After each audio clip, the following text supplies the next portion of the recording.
Zingka pa dam na ipi pau patin kahit hang pae. Hallelujah. Amen. Kayo pai. Hat Joseph. Kama hot si Bible kinute nang nang se nang chome. Patin va chaina ka nga singe ka pakai. Pipiho ading nom chen ding ko mo.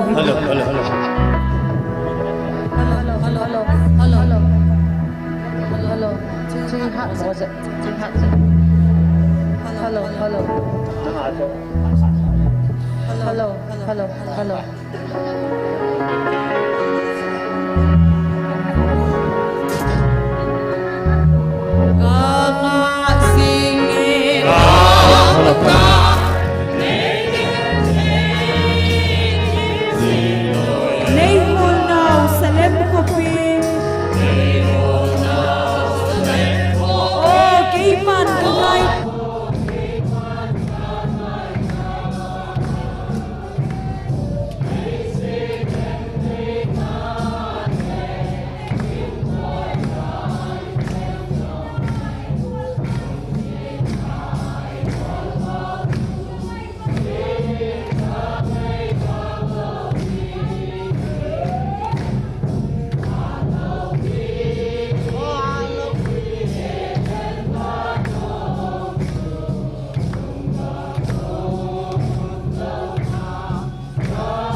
dampu Zion hang alamuna Sin sop hinga milungsin Kadiva na longga Son sit hin na gulpi Natunsot bang kulabe Hadam sa nalimnoya Roma alen nausu Van laupi eden hadong su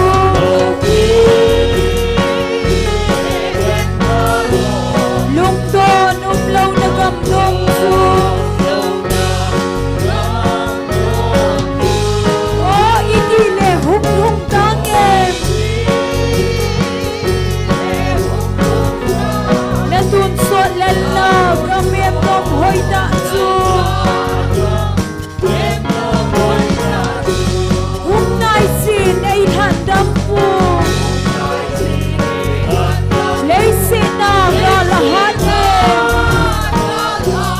Bisa na lalhat sa din Lungtongin ang gabi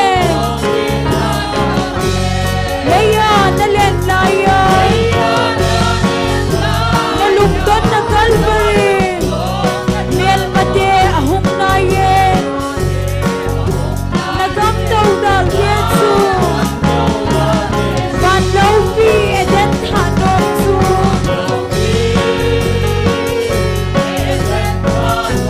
Lungton umlaw na gamdong su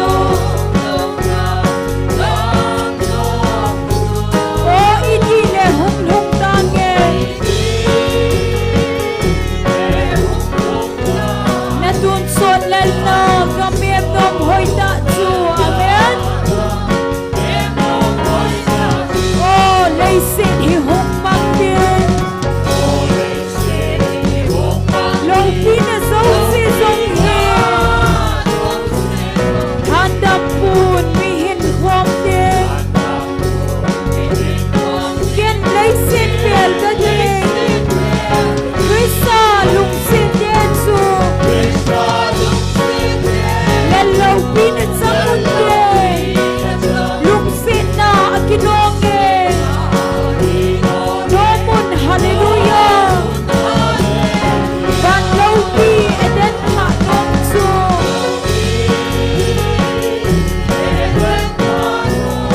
Lungton umlaw na gamdong su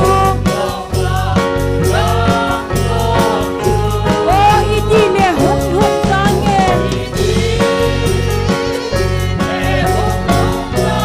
Natunsot lalna gamit ng hoy tatsu Tunga sige kapagan Laykan hey singkuya Lay holnaw sa lemkupin O kay man kumaykan Lay sigyan hey nale Kimnoya hinen sokle Lungsin na ay hol pansu Yan ka ngay banglaw din Hallelujah Banglaw di eden hanong su Lungdon umlaw na gamdong su O idile hum tangen Natunsot lalna gamit mong hoy tatsu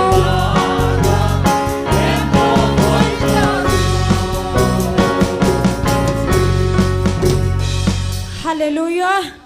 Kinep nagam kagel simpoy Kinep Lay lungdon nagalam Hinlay lungdon may pinoyan Pieldange ka nagam Lay lungdon na pinihulde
Kana ni kumang tante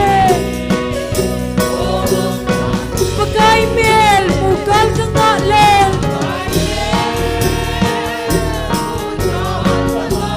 Oh mang dahil laysin hin Kinet nagang kagel simpon Lay lungdan nagalang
Calvary ka ngay lâu pi bên van góc con hông nghe cất trên chúa ô cần hơ ngâu alang nghe van góc nô lấy lung đồn na bên đi hôn đi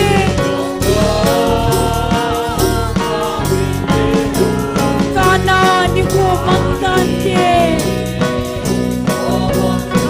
pagkay mel bukal ka nga len oh magtahen lay sid hin kay som itile kalhukdem solden lui galam so oh ka ngay se ka ngol ngay din si dange chugama lay lung don na pinhi hulde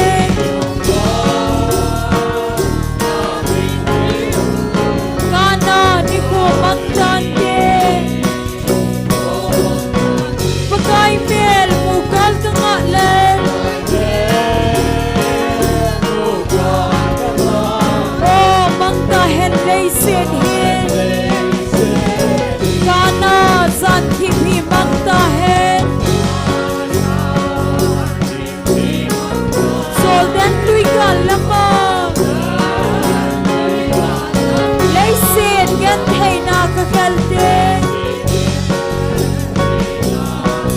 ngay punge kanaga lay lung don na pinihulde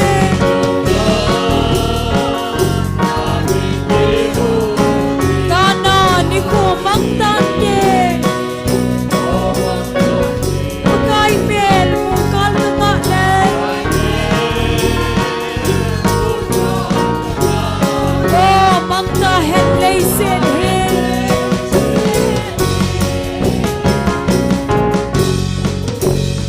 hallelujah lung sit na akihome mipiho ibon sa vinting kom tao fito lung sit na akihome sitin le nam tin dinge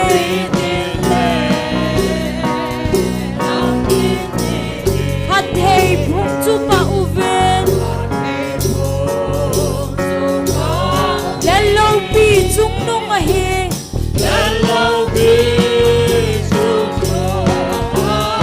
chốn xe lung gan thay leng phơi lung xe na gặp lung sa ngô thì sân thiệt ta ai thật xa luôn ở đây dấu xe hông về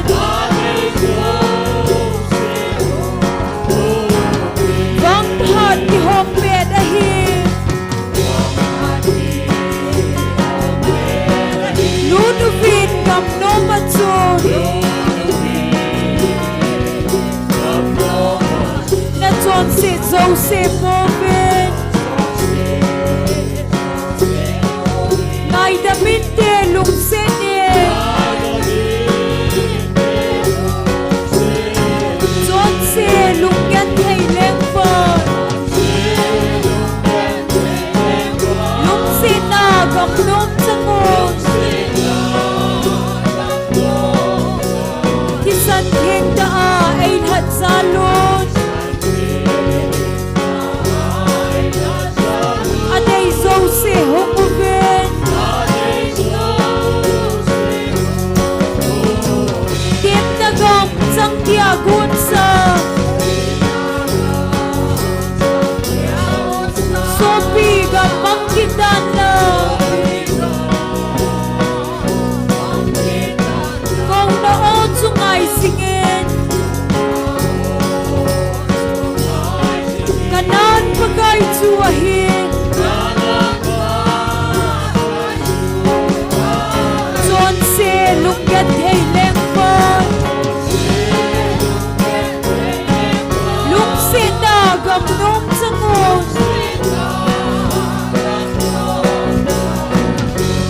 thiêng đã ấy thật xa luôn. Anh ấy dâu sẽ hút một về Ipa o ngay kasanay Ba lâu pi ka mukha din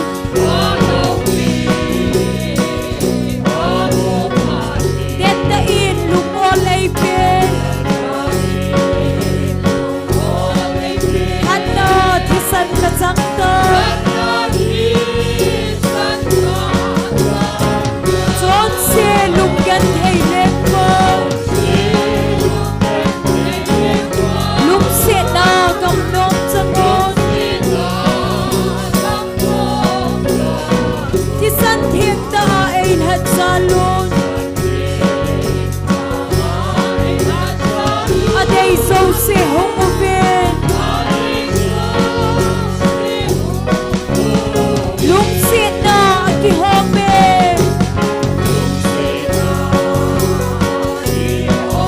Si dinle nam tindingin Patay kung supa uven Lalo pi chung nung mahin Son se lungyan hay lengwan Lung se na gam nong sangon Kisan thiêng na ay had salon Aday so se hong uven Bang part ki hong bedahin Ludovin gam no machon amen Na chon se zo se boven Ngay damit te luk se ne Chon se lungyan hay lengwan Luk se na gam nom sangon Kisan thiêng da ay had salon amen Aday zo se hong uven Dim na gam cham ya gut sa Sopi gam bangkitan lang Kung noo sungay singin Kanan magay tsuahin Son se lungyan hay lengwan Lung se na gam nong sangon Kisan thiêng da ay had salon Aday so se hong uven Ipa o ngay kasanay amen Ba lâu pi ka mukha din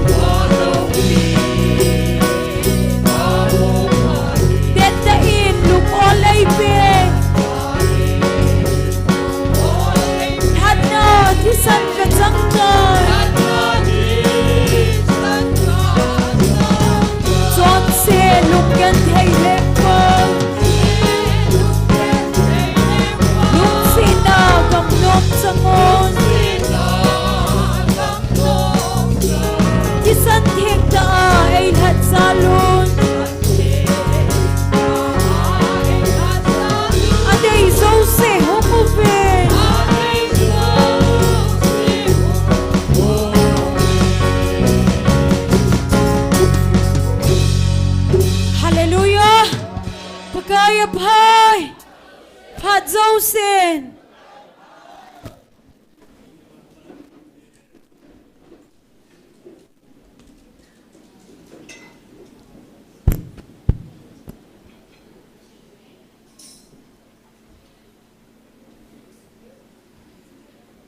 Masan online ahong panghozo sile. Amun ahong hozo se. Bon sawi ni pakaw Jesu Krista aminin. Nikupa. Nikupa imu sawhat sungnung patin thangwa nei pive. Pakaya pa.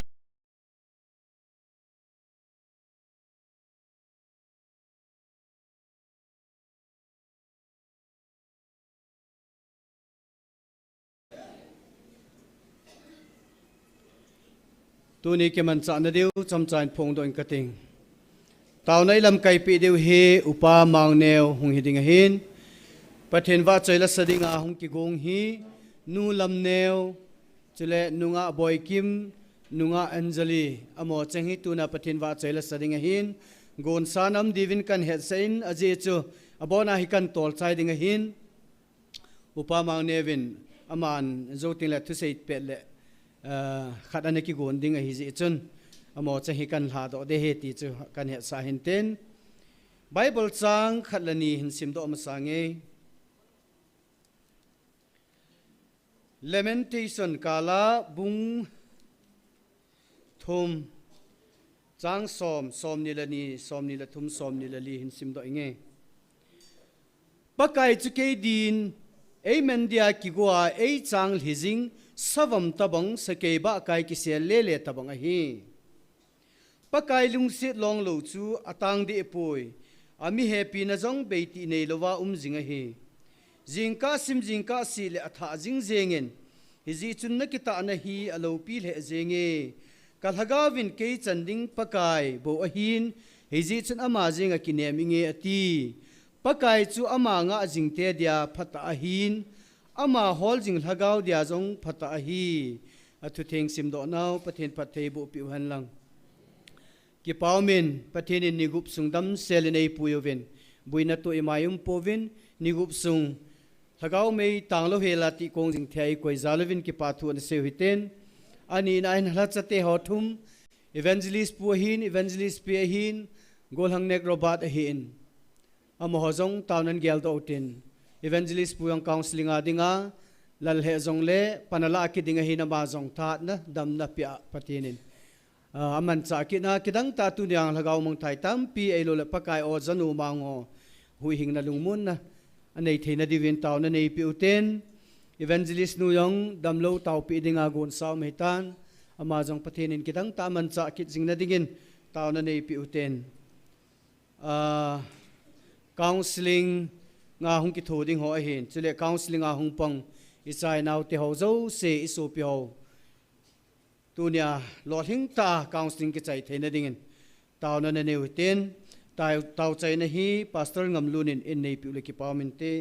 ibon chawin pathin henga taw na nei taw hite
ka ki pa vi pakai na phat the na ni kholo pi nei pi wa pakai tu ni kho azong khomon nom kho sung le veng sunga lung don thu ki sei lovin ka chen naw gam kul kim vel sunga ki chat ti jat thu ki sei lovin aphan cha tu ni along pakai taw na mei ti kong zom thein lai dingin phat lem chang nei pi ho zal na min lo pi thang van na ko ma ki pa thu kan lu zop nei wo ka pathin na la cha te a ding hian lang tu ni khwa counseling mun a ding hi han lang a ke khom mi pi ka thei dol chewa ka pathin ka hung taw naw mi na ku na sei hil la sei hling lal te nang man nei ngai dam nei su bulit piun adol cha phat thei ka chan ne diwa ka thum kha ho kanam pum pi diwa lol hin nan wang nei bu pi zovin ka ti ai chuna chung chonin ka pathin tu ni kho in na hin na ke pa na thu pha thwa e hil diu le e lam kai diu hi han lang wa chai la hin sading hi zong le pakai vai hom ding jong le mi pi ka bon savin ka phat ho zo sile ka ta saw ka lagaw adol cha phat thei nei bu pi wa ka ki khen ka siv nang man nei wop jo ta vin tin na khona pakai je sumin ka kilhan do zo vin ai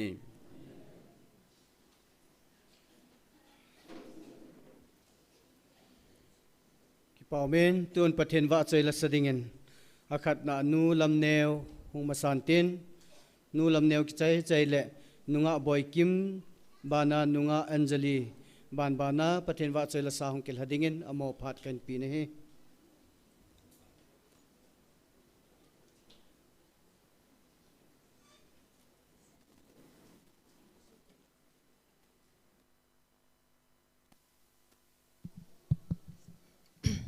ki paumen amasapenin awa choila sado thedinga phat phadam ne ipya pa pathen thangwa na ka hin pe pathen wa choila ka hin sa do ding na phat man tam ta chu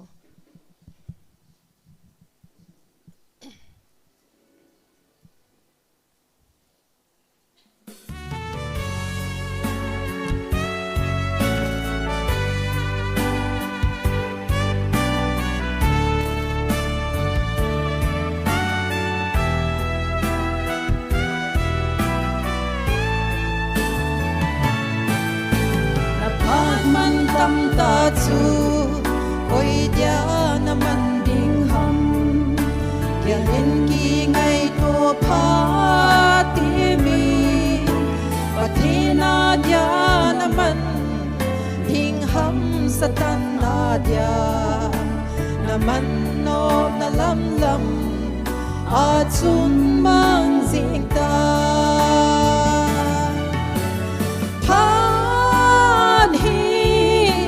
la beding con hita quay gió adia na man ding ham ni kho hong hun ten chu le na thun thêm na chan đi na thun thêm mo na chan đi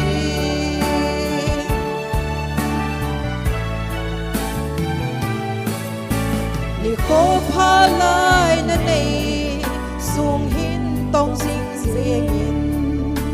ta cao mang ding hon na câu về na chọn tan le na na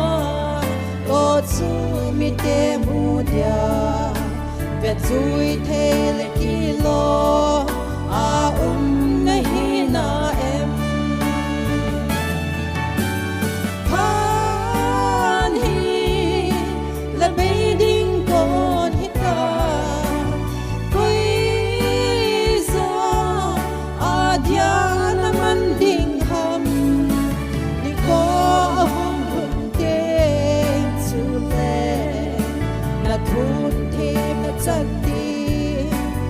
thun thêm mo na chan đi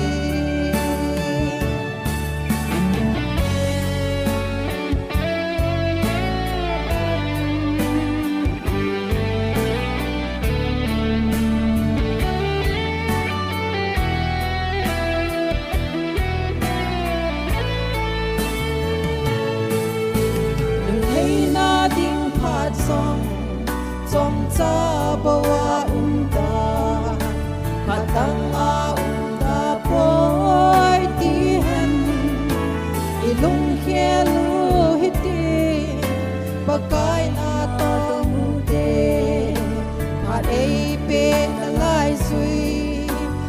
na to na dingi han hi la beiding kon hita koi za adya na manding han ni ko kun ken sule na thun thi na chatti na thun thi mo na chatti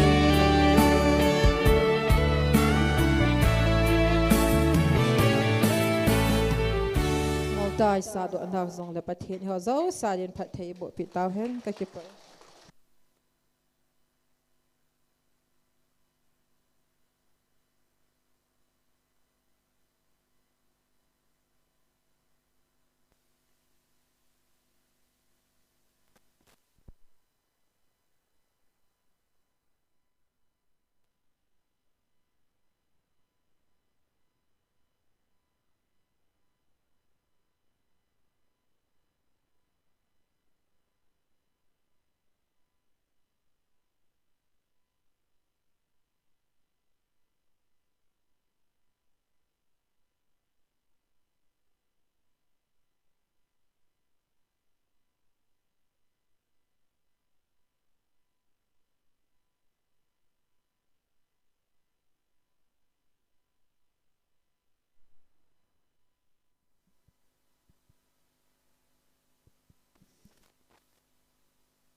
Pathian vợ chơi na dingin o ngay lut na kitang tilan sang.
Sarah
Jerusalem ding le hin veng sing ding ka hiu ve tu ta chun Gabrielin le kha sol hin choi sin a hin lam min tu ba ngai lun anam dei nan ti a ding in ka hin pu nei se ti te chola chon ding hi da lo vin kan mi te chon bang a chon dia a dei nan nam mi te na hi ve nam mi te na hi ve pati yang pate bu pita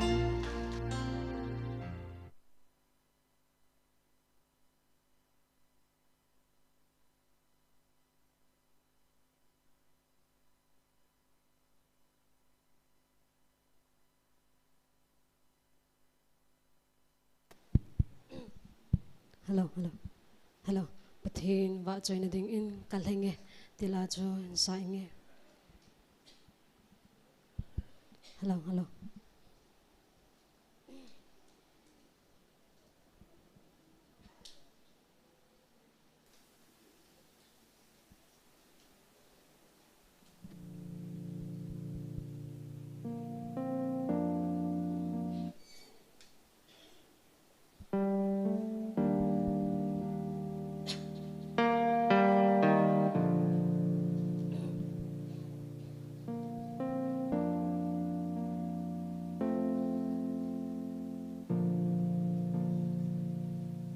Till đăng hô dấu xí sang in sông nâng ca nay hi cực kỳ ba Giêsu till đăng hô dấu xí sang in sông nâng ca nay hi cực kỳ ba Giêsu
him boy lam bi thu ta lên si su nang bầu na hi hin na lam bi so cha na dang na lam bi dang him bo lam bi thu ta lên si su nang bầu na hi hin na lam bi a heng nghe kia na hi nang ma ta hi nei cho sa thiên đăng hồ sông si sa yên sông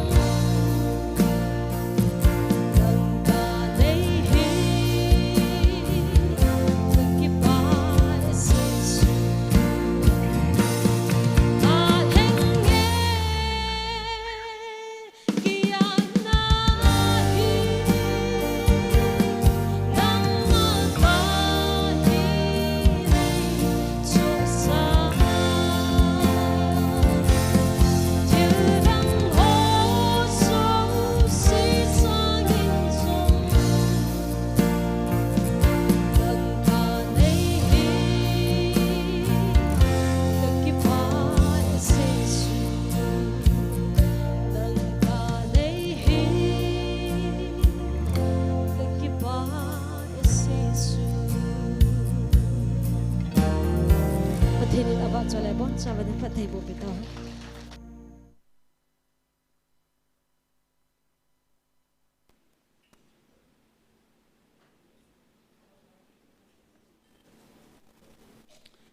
Pathin wa chơi là ngay ta ta in sa do pi hau se si chunga ki pa thui seven amaho zalin pathin thang vau ve pathin wa chơi là so ho chunga ki pa vat sa ni jong hin ten upa mang ne ven tau nai te me la pi de ma pha di pi naw jong hin ten ni lem na ven bon chawin khot be ha be na beng hoite upa mang ne phat a chai chan lu ding en kan pita ne he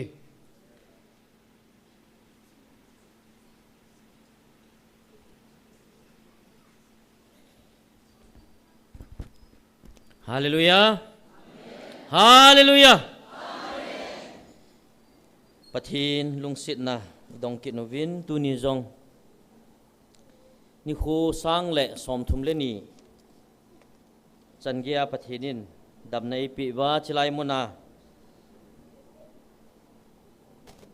tang lo bia pakai thupi sun zom thei dingai koiwa pathin chu thangve num han lang tiếng lệ tu nia Krista jala ken sung mi te ho ta sa ta chilai ka that khom pi ho na hi win online a hung pang ho zo sema sa pen ka ngai lut na Jesu Krista min salam ka hin bole ni khat jani khat vela choi na la jin kyong online a ka hung pan ji hin kyong ka ki su tu chana table la ka kituna ka bil to ka laptop ka su tu chana lulu ta ka ngaya le e conductor pau lam kai pau pa mang cha in online am ho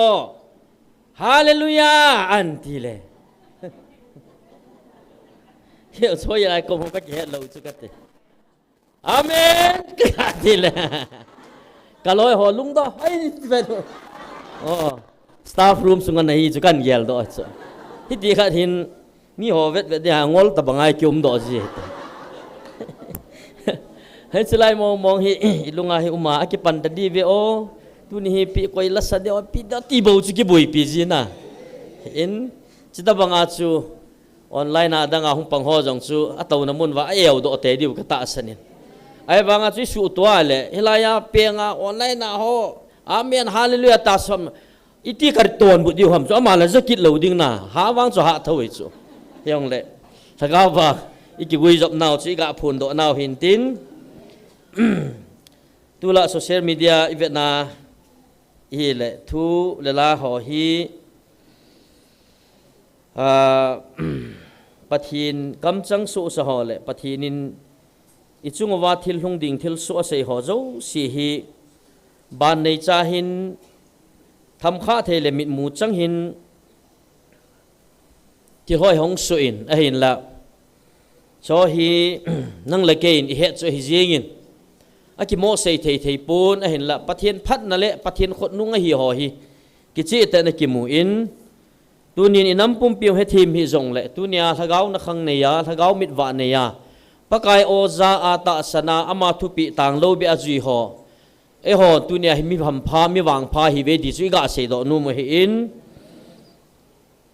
social media chu ga ve leo chun news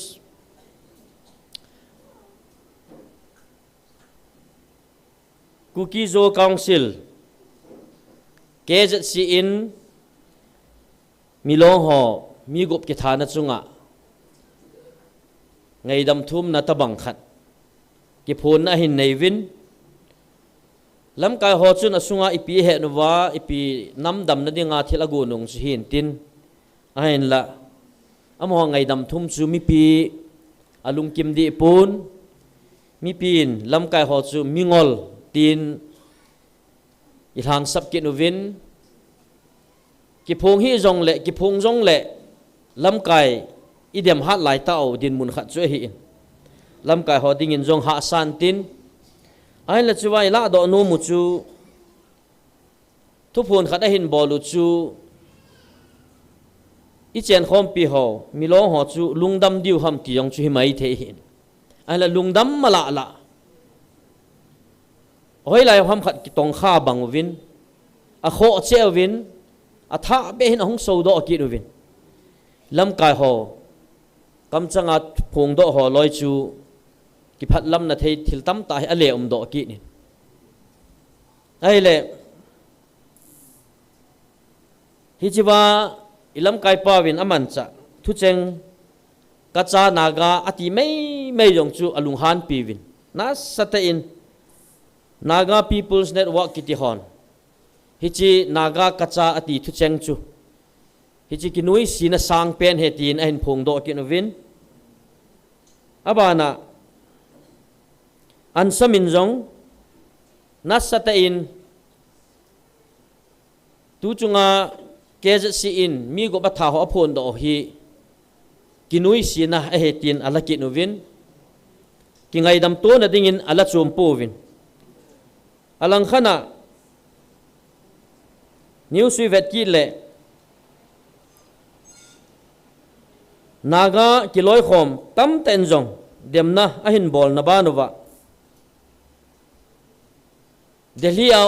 naga kiloi khom khat chuni pian sei ki ta awam chutia thana na ki phon do wa le hiti chun ki mo thip thei pun ti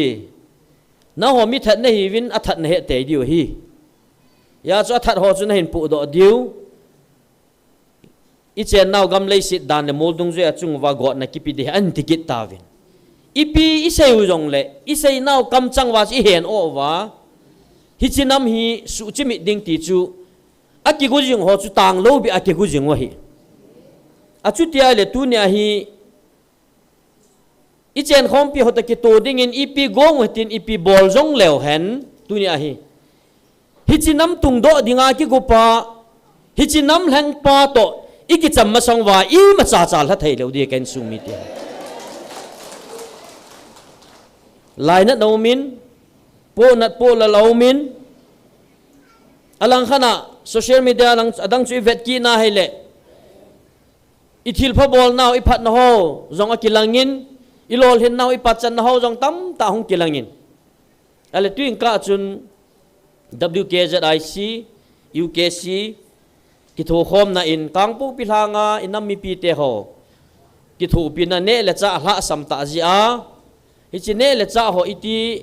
thona pan la di ham ti gel khom na achun inam sungwa denomination ho bung som thum le nga som thum le gu ho chu bitu ahin sim khumu imovin hi chi hobong tam ta ke chu katimul kili bisu hobong chu jai nom lom ke hel chu ke liham ngam somam khanam katile som thum la gup som thum la nga lang na pha chu thing nui mi ho to ikiba thimu ti nai ta ki khebe se lo ta ai le cho chun ne le cha ding ho ibui pi diu in ku ho in sung mi kang po pi thang ho gil dang cha tho ho ki tho pi de ngai pan la ding ti hin khol hang a hin sam kit ta vin hi cho zo se jong chu pathinin a hlung ding le inamu khan khu ki hei to da dinga pathinin pha sa a thil hlung ngan a hin ai le cha chi hon iki ngai lut naw ive ikivet sa tu kinwa khat le khat ti ba khat ti pum khat hi ve ti chu hi chi ha sat na ho hi ikivet sa diu dol chu hi in I chun pan hin la zom pe win tin inam sungwa ki ngai lut ki lung sit na hung pung jing ta hen ti chu sei do nu mo hin abana inam sungwa pakain ta salam phat theina jong tam ta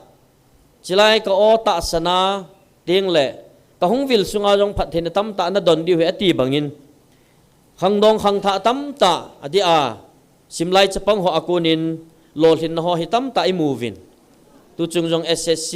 amdan chu lang Delhi SI kila na noy jong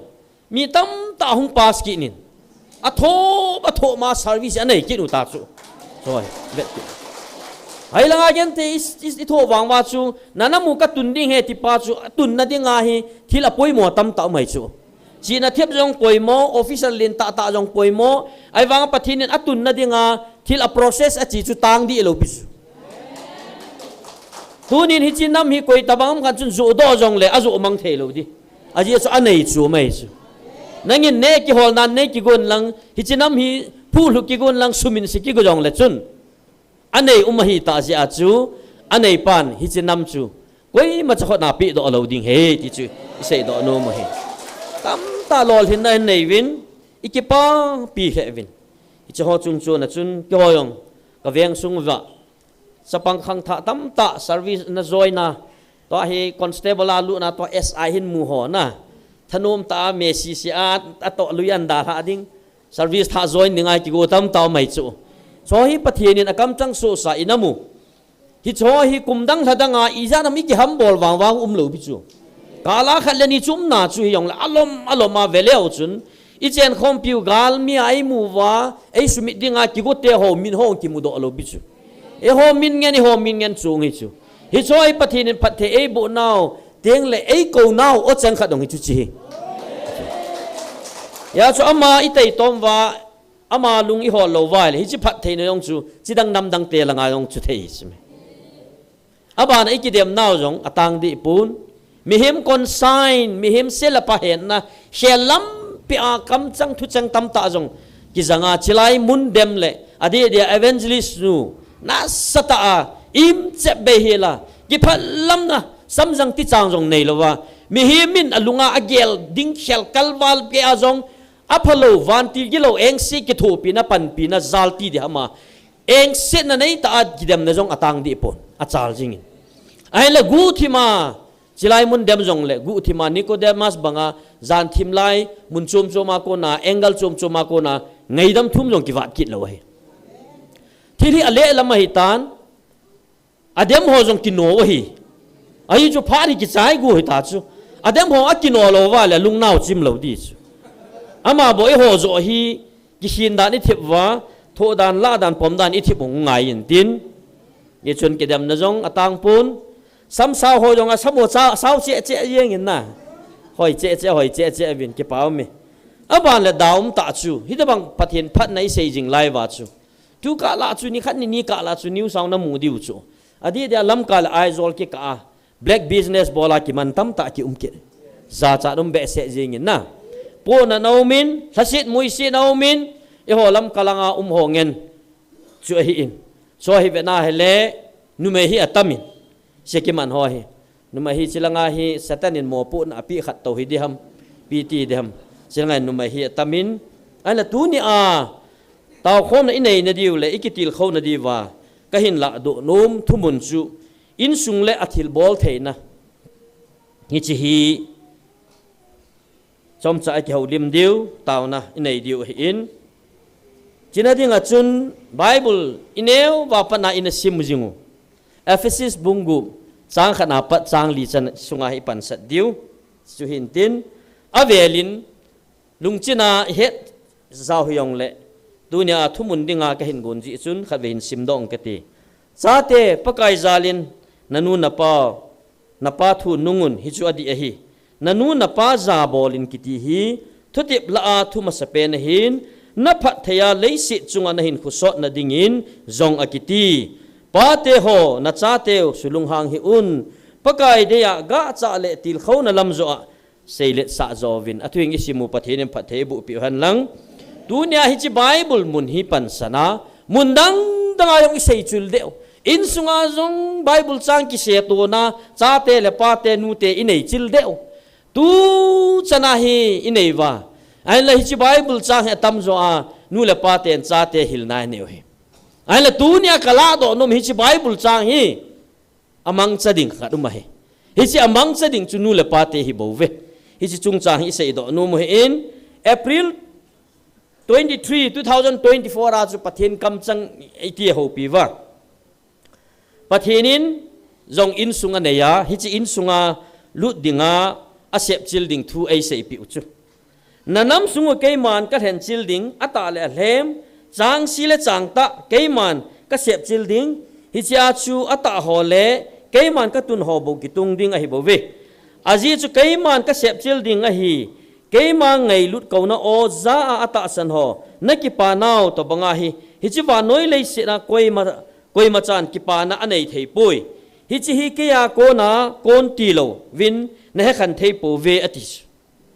ya chu pathinin in sung ki ti hi dunia nang le ke ta sa yum za in sung hi pun nang le ke wa na lei se ki se masanga pa na in sung ki ti hi pathinin anagun tup sa hi chi pathinin thil khada bol ding ting le ngol chung ham khat hoila khal dam kom law khana hi ka pan saji lo hi chi aman asim do in sunga chu pan saji a pathinin alo pina anato ji e ya chu nampi ki tun na ding le nampi nat na ho zo siong hi in sunga hung ki pan hi bo chu zai se ho drugs business bol ja ki man ho numai phap khat mi khat nu di chu achang se cho ma ki man chu ama chu thisim chi ve na le mai tha hi chu in sung hasat be se je ang chu hi chi khachu ki bol le cha le naw te hi le kha ki sim sa jawa in chen ki sim do them ta ge long mai thei chu mei tha hi chu adang ho chui vet ki na le nu mei li ho chui vet ki na le khang dong khang tha hoi me long ho ya hoi thei chu no chi chet hi chu hei cho bol ding ang chu kilom hi lo chu ai wanga hi cho zo siong chu hilanga baza kholang mizoram langa ki man ho chu hung kon do wa ki mo man hi lo pi chu hong ki man na dinga lampiang ko hung lo chu in sunga hong ki pan bo chu imazo si in sunga hong ki pan hin tin tu chunga inam dan na diu ilung dong uta chu lam ka ho jong ilung kham tao inam hi pi ti diu tam tia ilung don chu ai wanga pakain hi chi in sung hi chi nam ku ki zo cha te a in sung chu tung do dinga he pakai hung hin tin a hunga jong chu pakai hi mol langa ho ki phong lo pi ho in ting bum khana hong ki phong lo pi in sung ma hin hol chu ama ki phone na ding le ana to na dinga chu in sung ma hin hol chu unzon tham khat news ka hin sei ta in hi chi nam hi su chimi na ding in chidang nam dang te ko ma ngai dami thu mu jong le mi hoi kam chang u thu chang ho apan savin abolu ve hi chi go kiu chu hi lovin i chen khom pi in sung mi ta i hat khom pi ine khom pi loi phap khat in zong community phap min zong ki ho chu hi chi mi le phung le chang alam kha le ku ki zo a kompo ve atiu chu aban mana hum din lai chu kom khadong chun kui phung kui cham ki ho yang kompo ve a hin ti thein lai chu hi chi chu a dinga sa hi chu ai chu pathenin ngai sim do chu la nam hi a sep chil pha hi chu ama in sung mi te ta cha ko lu na a in sungal hat khom pi ding pha na chu kel ta le kel lem at the khani ta chtai dunia chi process chi hin tin ilung don lo diu ya chu in sung iti le vanoi le si na infusion ki loi khom na poi mo pen chu chi in sung hi chu ya chu hin mi tam ten hi chi ki loi khom na chom zo boi pin ho bung ham khat CSO organizer chom zo hi thu pi te ni gel ta win ai nei cho zo siong sa foundation chu in heti in sung heti isumil gam ta win ya chu tu lai gam sunga thu phalo thil phalo inam sungu nat nading nam man tha nading hung ki pat ho zo si jong in sunga hung ki pat na hi bo ve ken sung mi te ho dunya hi chin nam hi dam han nam hi pathin agon bangin phat le ni ko hi thung loi hen cha loi hen ma chal hen hi chin nam hi ki tung do loi hen itiai le in sunga dam ma sat ngai in sunga dam lawa le nam dam hi ve ta hilanga hobung chu event tu wa hobunga na satai ki pe wang wa chu in sunga dam lawa le hobung jong dam lo dis ya chu tu ne hai theology on back to the bible ati banga chu chaina te jong huchan hung ge thene diwa ahung ki pat naw chu pi ha chaina te jong mi hom chan chana thowa business mi bol wal hi thei talo agam to ki to a chon thei lo phat wa chu ki helo wa khang dong khang tha tam ten back to agriculture ai ki tha pat hunga hi i gam sung wa thil aga ho ei moni ki tu diu gam danga ki depend lo na dinga i gam sung wa thilu mo hi mu chi wo ho hi i sim phatwa agam gai ne pandiu heta thing hang alam khalle lo na to ahung ki panwa to hi zan hung gei chu chita banga chu hi chi nam tun do na dinga chu kain sung mi te ho i chop do wa him la thali do wa front line ai ki chop jing di wa hi poi hi diam khana chu lam kaya ga pana hi chi nam pi kong hi mo tol ding a hi poi ya chu nam na ngai lu nai na in sung na ngai lu masat nga he na in sung na ngai lu na dinga chu nang ma na ki ngai lu masat nga he nang ma na ki ngai lu thela wa da la gaw din mun na ki gel kho thela wa le iti in sung na gaw khan khu ban na khoi tup thei diam hi chi in sung cho dam la wa le iti hobung dam ding hi chi in sung dam la wa le iti chu in sung vai pu zo lo chu iti hobung na po ding in sung pu zo lo chu iti nam kong na tol ding ya chu tu nia i nam na ho thil dang hello pi chu me ahung le pha nai ki dem thil hong so do pha nai ki na diu hello pi chu nu le pa ten tu nia gil ta ai gelwa hi chi in su pathenin asim hi chi in sung chu pathenin ana gon sa ama to mi he ma sim so ki loi khom na dinga ana sim in sung eden ho na ana ki put in sung che bo ve kan sung mi te ho hi chi in sung su bo dinga chu agilo pa tu ni chan ge ha tang lo be ki peijinga eden hun chu su bo anom ai la pakain along la ti sana la do ki na a in sung su atun do ki ni ya chu tu nya hi chi in sung chu ipi ham ti chu igel do lo te ngole ta sa in chen mei ta sa in sung da na chu igel wa hi chi in sung nei pa chu su mil phan wa hi in sung i koi ma thagaw bin jong ai vil thei ta lo thagaw pol na thagaw o cheng ki phon do na thei jong in sung jong ki ta lo hi chan ge hi nam sung wa ha sa na tam tam he ti thuma kai ta bai sei do no me ya chu pathin agun tu in sung chu itabang ham itiai le pathin ama ta jeng jong leisi na eden ho na kisumang sa kisubu sa in sung chu tung do ki denga pathin ama ta le mi he ma ahung pe na jong chu kom la khana mu la khana hung mo po thilo van til ho ta ba hung mo len sa phut ta mi pi la chu hung lo pi chu ya chu amana na to na dinga chu in sung ma hin hola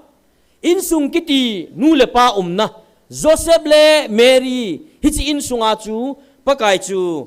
ta sa mi he ma hung pe nga mi zo si hop the na ding le chitin nam tin zo si hop the na dinga munim pe na hi chi Bethlehem bong ina gan on ko nga chu hung pe nga va noi hu do ding pa chu Bethlehem bong ina ape nge tia la isa chimlal ke yu dunia zong pakain hi chinam tun do na dinga chu hi chinam mi te ho pi na dinga chu mol sang dun hung peng han lang hoi la ham hau in ting vum khana chun hello tin hung pen izam diu bo chu izam diu he hoi lang pe khana chan thil ha be ti diu chu thil ha he ti diu chu izam diu chu he ya chu pathinin hi chinam mi te yong cha ho pi nom pha na chu in sunga hin hol chu ken sung mi te ho ku ki zo cha te nam sunga in sung tam ta om na chu ai wanga pathini in sung zo si so mol hen lo pi apin na dinga jong Bethlehem Jerusalem kol kim vela khupi hoi ta tam ve ta jingun hun na ding mun hoi ta om di chu hotel tu lai mang ki sele 3 star 5 star tam ta om di chu ai wanga pathinin ki phun na dinga adei chu nang le kei dei sa ho hi lo pi chita banga chin na ma ho pi nom pha na cha vil nom pha na chu in sung ma in hol chu numai pasal nu le pa na mi him te chen khom na ki vai hom na khat in sung chu hin vet chu a hin ve nai le ho hla chen tong kitam han lang pastor kitam han lang reverend tin min phat ding ki chu han lang pastor ong ki zanom talo ho bung pa long zanom talo reverend nyel chu ki ti la wale hoi yong ti pe lo ho hla cha kim tam hi chi in sung tam ai ai banga hi chi ho ina chu pa kai ki phong lo pi chu ai va na va ne chu hat kam mue ti chu ipiwa hamo ama va ama ki mu he pathin chu va hin tin ama va mu chu bha ama va chu ngai lu chu mu hi chi ngai lu na ki to mi cho el pai ki sin namun hi chi lai pathinin o ai vil na de wa hin kilana tu nya nang le ke inamu kitun do na ding le ton so na ma tin khom na yu lampi ai sei pi tau chu pathian thang va no man lang ya chu hi chi in sung chu pathian an da gon sa hi chu dunia nang le ke ka chen na in sung lang chu pathian an da gon sa in sung hin tin ya chu kilet sa pi the hi lo sum le pai na ho ja building a song ana sa ja hi chi in sung chu kilet sa pi the hi lo alam khale lambu tabang khana na chen mai jang chu na kineu sa na ki ngai sin na ding thu jong I ma cham lo aji chu pathin chu ama hi na lin ta wana ko na hung chom pha jong hi lo van ti lim le mela hung jong hi lo teng le van le se simpa asi sim sen lo trillion asi sima amin chi a ko thei pa hat chung nu hing jing pathin chun hi chi in sung man lut dan hi chi in sung a apan sanana ato zidan ting le hin sung chu ama sima hi dan hi chi in sung chu ama to mi him te kiloi khom na dinga asim in sung a hi dan le aman lut dan phot chit na dinga chu in sunga Joseph le Mary in sunga hong ping chu pathin thang va no man lang dunia nang le ke jong thagawa o a evil va iza the na diwa GMFDI mi hon sei se le tai tom le lagaw gi lo eng se ki su gim na manai pathinin e ho pina diwa hin sim chu velin pathin thang vai no man lang ya chu jesu chu hi chin sung ta sa le lagawa khang to jinga pathin le in sung mi anu apa dei sai na khang le ne tia bible a ki sei tas ya chu pathinin hi chi ta sa in sung jong chu aman cha aba ta jing jong mi him te aneu lai ma ahong ki khan lai ma api hin lai banga ta sa chu pathin pakai Jesu Krista ama ta jong hiti chun hong khang de ne ti chi ki moi chu ai le hi chi chu pathin to gon pathin kam chang so sa them gau kama ani ki sei sa goi hlun na hi chu ipinam miti le pathin hin in sung kiti hi number 1 priority an koi na chu John bung sagi chang som li le nya ki mu chu ya chu pi ki sayam pathin le khabun ati chu them gau kama ni ki sei so chan sei chu John Messiah chu David guya ko na Bethlehem a hung su do ding hai dis David guya ko na ti chu David ong chu family in sung hi chu in sung chu hung ki zui ding Bethlehem a hung su do de he tia pathinin anagon sa ya chu leise na tunia nang le ke yong pathin thil gon in sung khana husa na hi ta ja chu hi chin na chen na in sung chu nang ma ta sa numai to pasal ki chen ja in sung mai mya na ge lai le chi cho inamu pathin in sung aphu do dan le hi chi pathin anei khat au me ti su mil ji ting wa ei ma dei dan na in sung kong sui tol ji pha na wa hi in sunga cham nam talo in sunga cham nam lo teng le hi chu hung po do ji a nam sung boi na hung hung ji chu ya chu tu la ya hi pathinin agon in sunga ko na chu igam lat gam huta chu aji chu pathinin agon hi chi in sunga che hon isim thu ki vai hop na isim thu ilungput ho chu sim thu chon nan tamta ipu lut wa in sung chu isu bu pha na wa hi pathinin ichung wa god na alam khala ko na sangta ta ain bol wa to azong in sung pum pia bu pha na hi pakai ni hung vilu hi bo chu hi a chu ama in sunga chon dinga hi ko chu to hi hi chi hi he khan thei povin Hebrew bung som da thum chang lia ki se ki chen hi mi zo sin za bol chi hen ti a ki chen na numai khale pasal khat a ki chen ting le banner hoita ta isim wa pastor ham khanin hoi ta sei wa nga chu tula hi chi fashion ta banga chi ka mu ta chu ke wang hi chin nu mai le pasal kitchen mi lo sian zabol hen ati pa hi chin nu mai le pasal hong kitchen a ko na ki loi khom na in sung chu anei pa aput pa khado mi ja chu anei pa zali hi chi in sung chu zabol vina ti bo chu ya chu tu nya ai hon aki cheng ning aki cheng le aki cheng te ni nu mai le pasal chu ki zabola na sata ta ki zema aki lom thon ne hoi thon ne ti aki ki chei sa chu ka ti ala ki cheng te ni nong o ke ni hi pathin jangop ka hin pathin asim do hi chi in sung chu ve sui dinga ke ni hi ei jangop he ti ki sumil ji ta na ya chu benali tawa ki cheni mi lo sen zabol hen te tau chu ki sai ta chu sa la lo be me lo si be ya chu ho dan thinga ki cheng ho jong hap ta kha zo le ki khan pe ji tau chu ya chu nam sung hi vele chun broken family tama tamai chu ke chapang laum ke chu gen the hasana to wa discipline hoi lo tenga hoi ta ko pi a gi na sa na ka ne ya counseling ka bol teng le ka do ai le anu pa ki khana tama tam inam na naw le khang do khang tha tam ta lam vai na hi tu jong lam pi dunga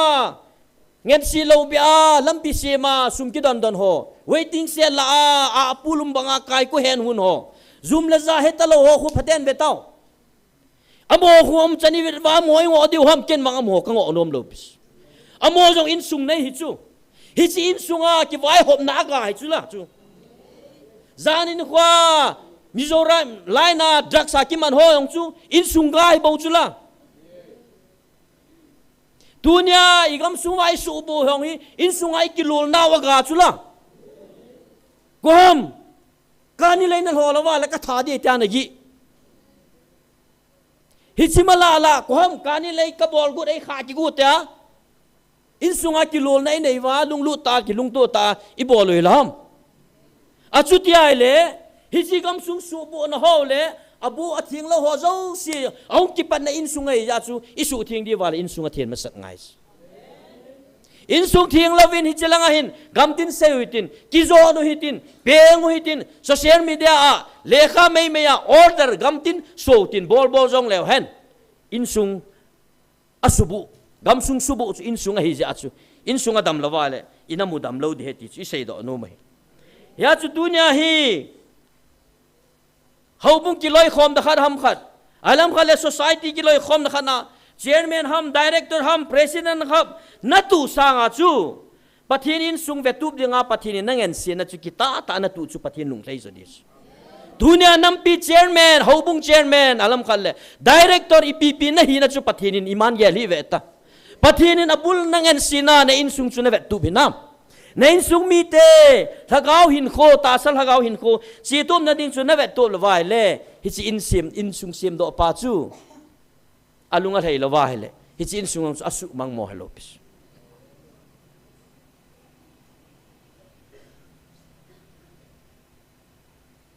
dunia khang dong khang tha tam ta kham thea lo ma rehab center akuma kuma la la pungche ye hi cho hi pi lo diu tam ke wang tu lang he adang ka ngo ta lo ipi ki bol jong la hi thei ta lo pis hi chi kham ga dinga ingen si ho lam ka ho zo si rong amo ho anele zu apang ngan ta bu hi thei mong talo inam kin wang tu la ka gel do chu hi chi bo hi kalungam ta o in sung chi hi pathinin engen si naw hi chi in sung hi nu le paten a hi ding bang ten ve chil ve kol thei leo hen inamu anok ding dan hi nu le pa namo po na tam ta het lo phar wa hi cho hi hung po do hi chu ya chu pathin na phu do in sung chu pathin hin acham chama dinga agu ni chu acham cham ti chu mihim dei de hilo pi chu nu le pa ki cheng ding aban bana in sung chu pung ding multiply bo na dinga pathin in sung sim bo chu ya chu pathin hi chi in sung sim na dinga chu in sung extend ball be na ding in sung kelin na ding chale naw hin be na ding hi chi in sung pun na dinga apun thei na dinga chu pathin in system kha bol chu pi ha hi chi system chu tula inamu hi isi system chu imat khil phat wa inamu hi bo hi ibham mityaile sex inamu to asu bu sex hi chi sex su pathin agun hi chu numei le pasal kingai cha a hin khom teng le ama thu sa hin khom teng le cha le naw hil na pathin ma sapna in sung chu pathin in sung chu aban bana ke le nam then dinga pathinin asim chu ai wanga hi chi pa hi satan in no hi chu he chu a he ja chu paka in sung multiply bol na dinga chu satan chon sit na ta chun multiply chi tha le ti chu gilo pa pan sat na hi chu ya chu pat gilo pa ni chi sex chu a chom ble am ni chu belzebul na sei chu kham theya na nam sung wa ka dei kham diung ka ki mu ta ve ti chu to ai no ho na po thon na jan acha ma chi tai ti chu kyon ka dei bab diu ka kia ta no tai no ki ham bol nei ta ve ti chu za cha mam chu ai wa tu lai ta man cha sex atis hi chu bham ti le thil dang tabang hilo cho chi kain sung mi te ho I tiam khat se ya le min aju moi ti mai the ve ta hilo pi chu bible pathin thu au mai chu ya chu pathin in sung pun na dinga hi chi sim hi chi man cha hi isu bo gam taus numai ki cheng ding pasal ki cheng dinga pathin agon hilo pi chu numai le pasal ki cheng ding toy vanoi le si ve leo chun kho che hi chu Sodom le Gomorrah ki ti ta bang hi vanoi le si na he amun mun na ki sep che chu toy hi chi chu e ho a hu nan za ma e ho nam zonga hin pha ta chu country som thum le gen hin na same sex marriage legalize a bolu ta chu government ni na phal ta chu numai no ma le ki cheng ni pasal no ma le ki cheng dinga phal na pi ta chu hi chi chu ho no in copy ki no ta chu e ho namang vetang numai ham ti le pasal na hi yong tam ta chu nam vai lam pilang wa le vin tin na abang le mu da loi min tim ba le vet nom loi hong ve tau hai so ho pathian do ma bol hi cha ke het lo piu chu pasal ma om di chu numai mu om di bo chu me ai le hi ta banga a hi na bang ta thil mang lo ho pathianin hi chi in sung pun na dinga ei gon piu hi chi man cha chu a phalo la ma man cha le hi chi gong do pa sim pa in sung tung do pa chu a do ti nei chu ya chu tu nya hi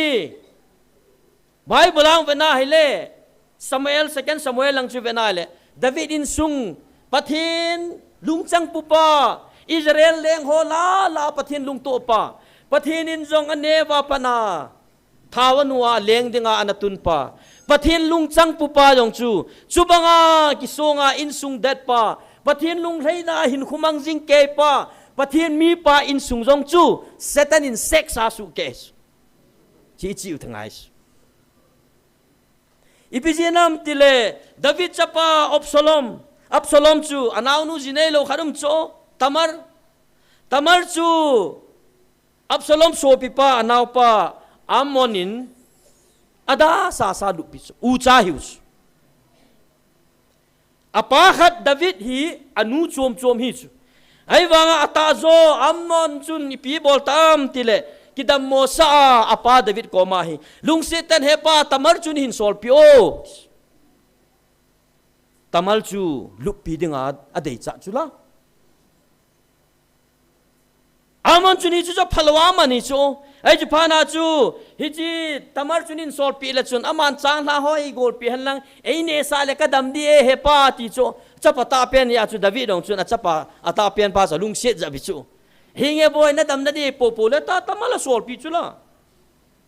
ai tamal sol pi a chu pi ti ta ti le in sunga mani le lem pha mi ho zo si so ho a sol do a cha chu Ammonin tamal chu alu pi alupi chu Bible sima hele alupi zo chun Ammon lung sunga veddan khat hung lu ne ti lagaw chu veddan lagaw hung lu nin tamal chu no do tai chi tamalin wang hi chana kanu kada sa nei lupi ta le nei ki chen pi de ti chu ai wanga Ammon nom lo pi chu veddan lagaw phana chu ko ham atong chu satan hi chu satan ya dei cha sa abana ato de to sa jawa chu avedda sa ki de chu ale he cha chu ipiti ta Amnon chu tamar dal do chu tamal dal do phana tamal chu koi macha ko mala seingam lo en la tuile ne talo ngui che chu na hin kho man abana Absalom au pa na he ta chu la bo ipiti na him ten khul ta chu la an khola la thilum dan het pha na he Absalom lunghang ta lunghanga apa David ko ma en kong har ka siam de hi chi en ko nga hi ka so pi pa kana ka upa Amnon nong ni hin sol pi de ti chu ai wanga David nin Absalom plan chu het pha lo pi asol nom lo che wanga Absalom in ange nge pha da pi ti ta golwa lo pi ta bola Absalom in Amnon na tha ta nangin kanaw nu na zon pi na su bo tia atha ta atha pa na David nin Amnon pula dawa abana Absalom chu matding sading agot ya ama zamang kita insung chu che chauta ki tha to na thi san nai san lon na insungam chu hoi chi ham hong ki pat na chu sexis ya chu hi chi thil bol thei thil dang tabang hello pi zu na ngol zu na dona na ngol sikhal talap na ne a na ngol tabang hello pi chi chia chu chi wa hi thil khanu mai chu sexual relationship hi achon si te ni bo wa su bo hilo in sung zong a su no pha chu inam u zong hi chi hi chu inam sung zong hi chi hi chu mai bo inao aji chu hi chi sex a ko na spiritual bonding u mai chu bondage ki man na mai chu zu chu na to na na nga le ki chai jing chu na ngai cha thu ya zu chu hung leng te hi ve to ai wanga hi chi John Leki sex wang chu spiritual bondage chu mai chu thagao ki gui zop na mai chu aji chu thisan pangai ja chu thisan pangai ja chu ki gui zop na mai chu hi chi te ni chu a chom chom tan lang ki khen jong le ki ti man na pha na chu a thagao chu khada mai chu he divile first Korean bung gup chang som le ko ma ki sei chu no ti nu to ki zop mat pa chu ama nu to ti khat a hilhon hello line hi vem aji chu pathin le khabun ki chi te in ama ni chu ti khat hi lon ding a hi ti na sei athi mi him hi setan in jong pathin in dong thaga wai ve nu bo chu tu ni na ki cheng te ni chu ta sa nu mai hia pasal chu nang le kai chu nu mai le pasal ai mu chu setan pathin in dong wang thaga wa khat hi ta mu chu ya chu hi chi ya chu tu nya hi chi inam su su bo jong hi chi hi chu iti subo hi cha ko na setan ni til do wa mi pa tam ta jong in sunga su boi chu hau la cha so num ta ta jong cha ki palu chu ipi jinam setan ni na man cha hi chu amhon mi go bo wa am dan chu ka ti nu mai le pasal go wa kin thinga to chi chiu chu ai wa nga hi chi nu mai le pasal ki ngai cha na hi chi sex sa chu thalu tamatam chu hau la cha na tong ho inam sungu subo chi chu chu hi cha ko na chu nan na san na jong ki la to chu kaw leng pan sei chu la na nam sungu a thieng nom tam ta po ve 50 nei ta ve ti chu hoya hang kon ham chi ki la pi to na ki pi to na chu sexy bo chu la sexy ni nam pu hin inam mu hi a chu bla di ta chu ya chu lung sit ta kan kanam mi te ho ka tim na na hi ve hi chi pathinin in sunga sim le thiliza ka in sung pun na denga asim ho hi I het set lo wa aman dani thep lo wa le inamu I grut hum naw hi chu ti ja num ta hi ale pathinin in sunga kho sa dan chu mag bunga chang khana pat som ni le li san chu isimai le geresen muna pasal thilhawo pa tu sim chu ki sei chu ale cha hi chi thilhawo pa chu han la pa wa uma khi họ khi vang wa chu bulatu wang wa tu zo hilo a cham ta han mola chu hale a koi ma cha no ane ngam lo chu ai wa pakai Jesu Krista tong ki mu to a chu hi chi mi pa chun Jesu Krista amu hi pontin ama sunga thil ho chun Jesu Krista mu chu pakai ha chung nung pathen thêm gao kama ne ki se ya hung ding muthim leng vai po ho sumang dinga hung dinga he ti chu a he hi chu he ja chu keima sumang dinga hung na hi tam tia don chu ale cha chu mi pa sunga thila chu ano do ta chula chomlam se le cha kala do nom na chu pakai Jesu Kristan hi chi mi pa adon but na hi chu hi chi mi pa sunga thila chu jam do ta chu ano do ta chu ele Jesu ina sei chu nei na chin lang pakai na khutu a thil na sata na bol pi chu na in kute ga sei pi tan ati pi e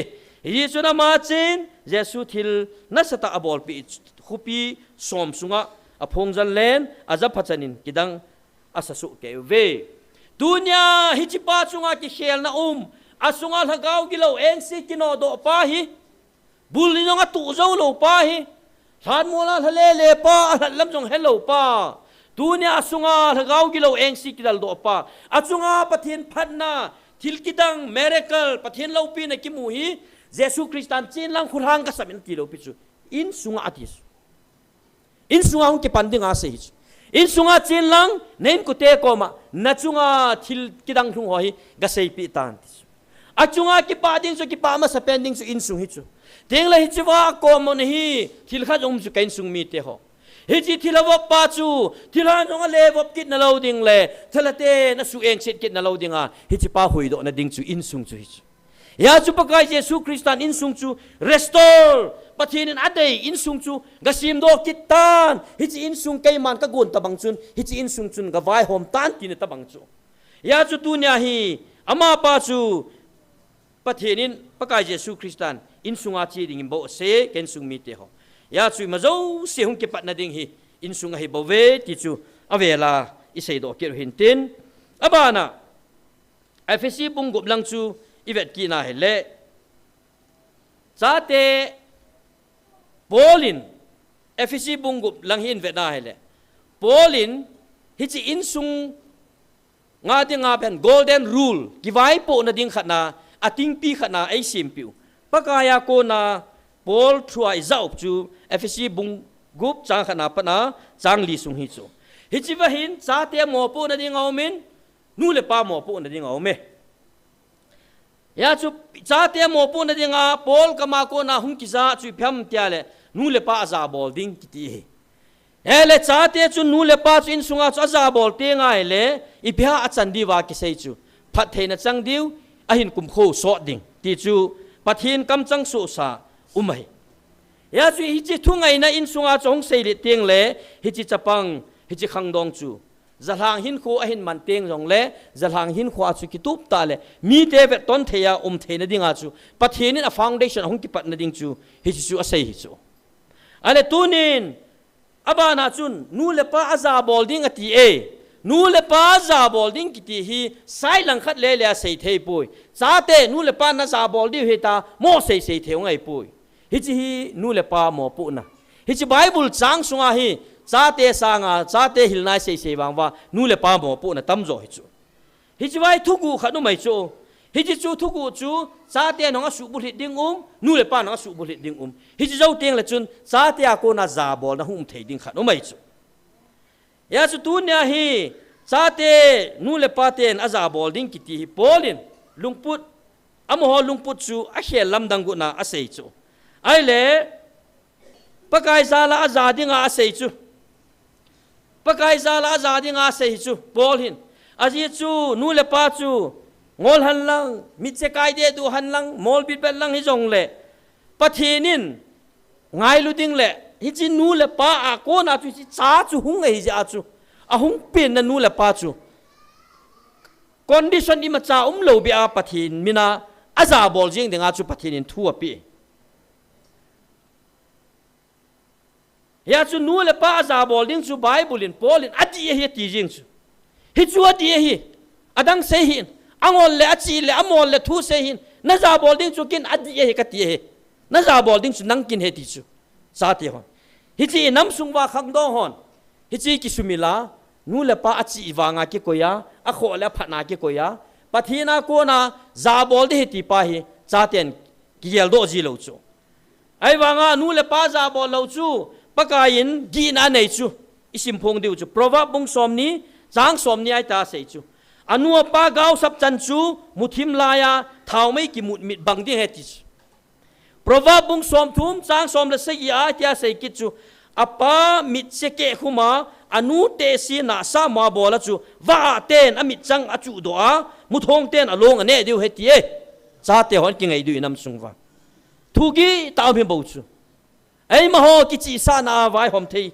in sunga ki mang cha thei hi ta lo piu Deuteronomy bung som ni le se ki chang som lu ma ta sei ki chu nu le pa za bo lo chu pathian gao sap chang hen ati vin mi pin jong amen ati diu he ti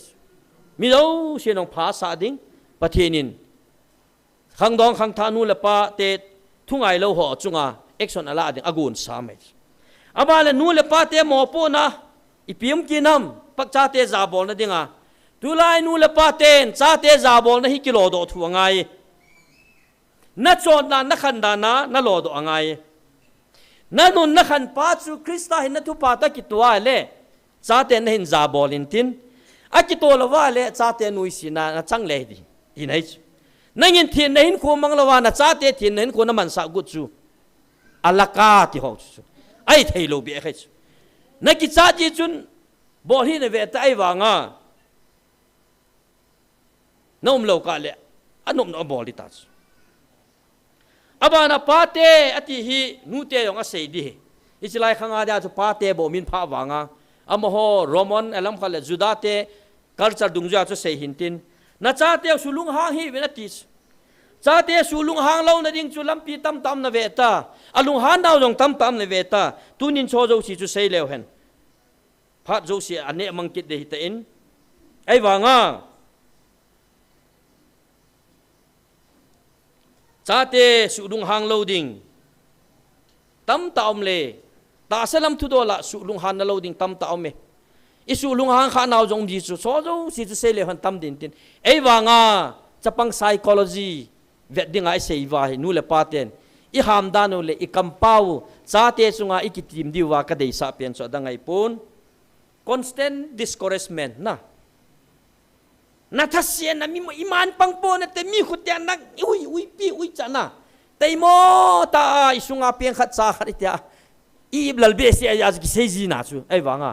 สปังอินอัฐลัลเป็นจิคุยส์อิเซบอิโวสางอ่ะน้ำมีโมน้ำสมโมมีตัวน้ำบังปอยน้ำลอยขุดแดนนังอิมาฮิปโปเนเตตาแต่โมตายหัวปาคูอากูเลน่าเลนิจูฮิจิเกนสปังโหหินขวาตั้มตากเฮรตัดไอ้เลชัวคูโอก็นู่นเลยกับปานอิมาฮิโลเดอิมาฮิโลดิ้งเท่าจุดที่ขันนะกิเกลหานักในวินตินทิลพะโลลัมปีโจจิตาวซิมยองนักการนะปนเตฮิตินุมุจงเลยเขาอินกับกายาไบเบิลกับสิมาปะทินทัวกิมัจจาอิมาฮิโลเดติอิมาจาก็ฮิโลดิเลยนวัฒนาที่อานะทิลพะโลลังอากิเลสลุยเลยอัตมาตามไม่ไอ้เลยโจโจศิลาโคเป็นจุดพมติเลยซาเตลุงฮันนะโลลุงฮันสานะโลดิ้งลัมปีโคเป็นจุดพมติเลยนู่นเลยปานุนเลยขันจุยอินุนี่ขันจูซาเตกิติลโดนาอพาโลติลโดนานั่นนุนนะขันจูนะบอลข้ากัลซีจูฮิจูจูฮันสันนาเนโลดิวกตินายจูนั่งยินดุมดนะเจ็บเลยมุมนะจูนะโดนาน้องมาเลนะจ้ายองจุนโอ้บอลเทียงก็นู่กับปานะบอลหางดิวจูโอ้จะเสียเกลโลดิวตาจูยาจูนั่นนุนนะขันจูอากิโตละวะคริสต์หินนัทุปาตุกิโตละวะนัจนุนนัจปันอพาโลไลจูกิกอากิโกปีอาหางสันตาสินลัมเปียจอดิงจูกิจารุมเป็นยาจูนูเลปันหินโคกิตุบตาอิมันดิวฮิอปอยโมเป็นเหตุยาจูอิเซดอนุมหินตินอาบานอินสุงกิบังปูนซาขัดเลนาอุมินซาโลนเบจงอุมินไม่ไทยเลเจนจงอุมินอินสุงกิติจูไอ้วางไอชอจงสิจูประเทศดิงาภาษาอินสุงไอโซเกยฮิจิไลมุนาจูปังดิงาประเทศนักกุยเหตุยาฮิอิลาดิวหินตินดุนยาฮิไม่ไทยหุงตั้มมาไม่ไทยอินสุงอิตั้มเวไม่ไทยยิมเวขัดนี่อมชัลชุเลกิปาวเมอตัมทิเมไม่ไทยไอ้วางาไบเบิลชีวิตน่าเห็นเลยประเทศนั้นมันจะจีหุไม่ไทยอินสุงฮิจิบุสประเทศนี้ดุนยาฮิจิอินสุงอาจูไม่ไทยนักกุญแจจูอาจีไม่ไทยไบเบิลชีวิตน่าเห็นเลยนาวมีชีวิตตั้งนาวมีจูอาจีเอลิเมเล็กที่กังจลาอาจารย์เตียนยองอาดาลาอาตาจูไอ้วางามาปังตุนตุนะอามาโกนาจูพิฮงารูดหินโคงกิเขลารูดจูบอสตัวหงกิเจนโลอารูดตัวบอสว่าโกนาจูดาวิดขังกุยฮงาดาวิดขังกุยโกนาเยซูคริสต์ขังกุยฮงลุงเปจูฮิจิองกิปัดจูไม่ไทยนูปันละนะจีจูปะเทียนทางวันมันนะยาจูนั่งติเกลสิไทยในโลปิจูน้านะอินสุงจูปะเทียนเงินสินะหิงเสนะปีเลยปะเทียนอาศิมินสุงไอจาจูนั่งมาโกนฮิโลปีนั่งมานุมาไม่ไทยในฮิโลปิจูละปะเทียนภาษายาจูดินมุนานักกุยจาจูหางสันตาปันนละเดงาจูอิกิติลนาเห็นตินอาใจนั่นละมาอิเสดอนุมฮีนูเลปะเทียนลุงไทยเกลว่าตุเนี่ยอินามุนันนะโฮเลอินามุตุนโดกิดนะดิงา hi chin sung sim tup ding le hi chin sunga pathian ingen sin bangwa pan la su ke dinga ikiti mo hintin thupon anu kha pen jun tarik ge ni a e hopi na wa chun hitin a seye ka in sung na hin lun khom pha no hitai atis nai che close che su ka in sung ati ta chu pakai kang sunga na loi khom pha no hitai aji chu ke ma hung wa ding ka hitai ati e pathian hung wa de hita ji a chu a in sung hi ama in sung hi a sep jil nom hita chu ama ko ma cheng ding chu abu chu cheng thei lo ding ya chu pakai thu po ni no sei chu la na hon thila khon le kei khon in don kop thei po vin te ti chu ya chu tu na inu ni khan pau hi pathian san thei do la de anu le pa te ho tunin hi chin sung mo po na nei chu pathian athien banga ama na phu do hi chin sung chu het lowa het tu lowa in ki mo chen wa in chen in simo hi jong le tunin ki tha ge lu te ki tha ge lu tin pathian ana tun do hi chu hi chin sunga chu pathian ngan sin na pi hi chin ngan sin hing sen na pi chu tunia hi atha bia gel do wa pan la chi dingin ikiti mu ve kilam kai na ding mun pha pen chu in sunga hi bo we ken sung mi te ho ya chu pathian la gau chen na lo in sung kiti chu mang tha te ding ai pathian wa choi la ki sa lo na mun long chu go te ding up te ding hi ya chu la gau theng vai hom na in sung wang chu ki pa na le nui na le lung mon na le cham na dinga hi chi in sunga chu lung mon na le ki pa na le cham nam ting le namu chu het lo ka nam jong cham di bo tulai nam sung ki pu tu lo lam kai tam in sung ki pu tu lo lam kai tam la gau khan khuding gel pho khalo pu na lo mi nu mi pa ki tam ta in sung ve tup zo lo ho bung lam kai ki tam ta ho bung kel ngoi ching tup zo lo ho la chan na tong ki tam ta chu hi cho zo si chu hoya hong ki pan ham te in sunga hong ki pan bo dunia kei kum hi zat ka hi wanga dunia ka to ka ga ho hi kei ka pena pa na khong sei na ka in sung ga chi tho chu dunia nang le kei in sungi po na chale naw na kei hoi dan chu chom kha zo la ga hunung le hum tho di chu tua namin na naw la sam na ho zo sio hi chong hi kum som thum masanga in sunga ikiwai pu dan le ikilam ke da aga su ke chu ya chu pa kain hi cho hi su khang ding le su tup dinga vil ei ja chu tu na ha ma in sunga long lu thei ding le cheng khom te dinga pathin ei sim wa tunia a oza ata san ho kal hen tum ka cha te nahi ta ve ti su hi chel han tum cha te chu hema in sunga khoma i let pi hu ta chu le se na dinga in sunga sim chu chilai gmf di ai muni ta chu hilahi nang le kei ta sa mei mya cheng khom hi ta lo wa nang sungam te kei sungam chu lagaw ta khat hi ta thakar hi pa na chu pathirin ei he themu wa van mi te to ei goi zo ma wa ama to wa choi la sa khom denga a in sunga tun do hi ta chu pathin thang wa num han tun ken nei pin la khat hing sa pi vintin chi sa chai chai le taw na khat i man diu taw chei na hi pa so thang ne i man pi diu vin ki wot pi le phan tin taw na a ma hong ki wot jing lain taw na item ding phung dong katin inam sungwa minu mi pa pathin ging jing minu mi pa ki sep do thei te na ding le pathin hinga taw na pan pin na thu mu hitin dung le tu nya chilai oza ta san ho jong kinung vet kinu hite in sung chiu nung vet nu hitin namo po na to ha zo hinam kamo po na ka to ha zo hinam tunin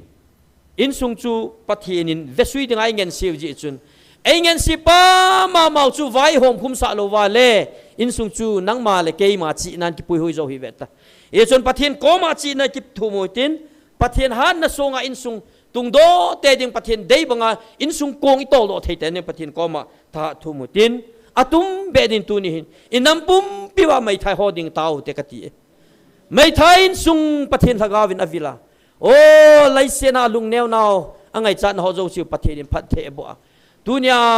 naw mi banga inam sungwa pathin mai thai ho ahin man sa inamu tun do thei te na dingin mai thai in sung atum bi a tau pi utin ten a chei na pena pathin a kho sa pen thagaw mang thai ding ichi thagaw mang thai ding hu do ding a pathin ei ko naw o iza theu to ki hlona thagaw mang thai ding ho zo si pathinin i ko pi na dew hi chang ding chun lu na chim na ta hu tin tun kai nei pin la khan sa pi fin tin sa chai chai le mi pin taw na eman diu a chei na hi pa su thang ne man pi diu tan te hello ta san mi pa na hi hinam ti chu cái này pun đầy là hin sai là tí dạ cho cái hin sa để hi lung lu ta na ngai u te hello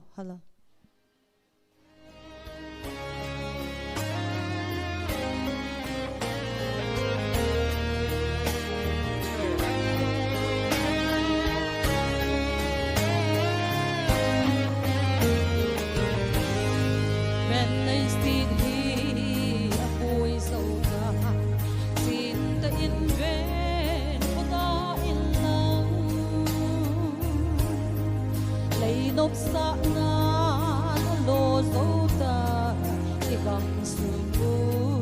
iti ta amin may ya pa hingala pa ta lâu tunit kiven na din namun ipagay na to ding atam insung may jam sim sing panahina lung mon leta san panahina cha tao bị sinh panahina tunin na hin komanda gel pakido amma khanga ta san umpe nol na bay pu no azong chu pathil ha kang lawa hin ko ana man sing zi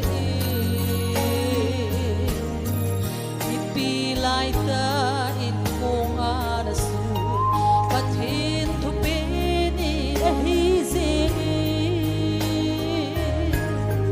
tui sang le na ngonin azi at sa te a da hoi do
pathin thang vai nom ta hen tao nó mang tao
Amen. Hallelujah. Nakam sangane hopi na va pakai. Hagaw mangsu na insunga ki pandehan na tibaw venahi. Hol hat sakat jongsu amasan ama ani na ain sunga ki zoding hen na tibaw venahi. Tunin pakai na minzala. Nalenggam na ka topat na diw insung. Tunin nalhad sa po ako na kangay hao. Lungse tain kapu Noa kapu Cornelius banga insung akidal haumlo hela adia ata sansis insung hi kikim dela navan mun kalot hena dingovin kalhagawo nei hu hingpi vin lang ka insung chiu pathin kisim tup zo the ding in minu mi pa mei thai chan ge phat the nei bo vin ka hong tau ve adin kanampiu kisim phat na dinga mi pa ten mo pu na kaneu ve na ko zo siang mi pangan he nam lam kayong mi pa hin ho lat sa yung mi pa hin ho sa jong mi pa bo ve pakai mi pa ho akunin o kanam piu nei sim phata ventiin na pan pinangai jin chang zo sa dinga chen thangwa in ke pa thu sein jing ni khwa dinga jong na lagawin apad ho min nei pui khom ke bin lagaw me ti zom kit dingin kamaban hin ko jong na khoda bop sa in hu hing pu ka pakayo ha chung nung je shumenen ka hong tau ve amen hallelujah.